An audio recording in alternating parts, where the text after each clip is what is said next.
Hello friends, দেখো আমরা ready হয়ে গেছি। মেয়ের আজকে বার্থডে, তাই ওর জন্য একটু পুজো দিতে যাবো। এই যে আমি, বরমশাই আর মেয়ে তিনজনে মিলে চলে যাচ্ছি। এবার একটু দাঁড়াবো আমরা মিষ্টির দোকানে, তো ঠাকুরের জন্য সন্দেশ নিলাম।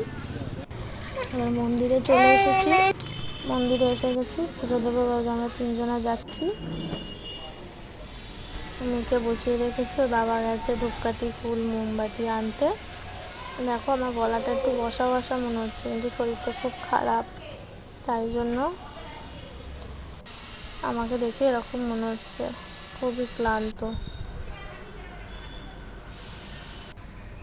ওর পাপা চলে এসেছে, আমাদের পুজো দেওয়া হয়ে গেছে, বাড়িতেও চলে এসেছে। সেই ভিডিওটা আর করা হয়নি। এসেই মেয়েকে তাড়াতাড়ি করে খেতে দিয়ে দিয়েছি।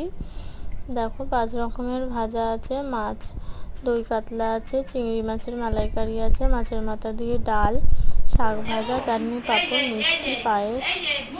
আর মেয়ে রসমালাই খেতে ভালোবাসে, তাই জন্য রসমালাইও দিয়েছি। এবার মেয়ে আর মেয়ের দিদি দুজনে মিলে বসে খাচ্ছে, আর ঠাম্মি বলে দিচ্ছে এইভাবে খাইয়ে দিই।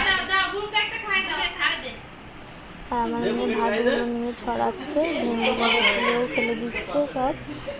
কত পাকা আমার মেয়েটা, দেখো।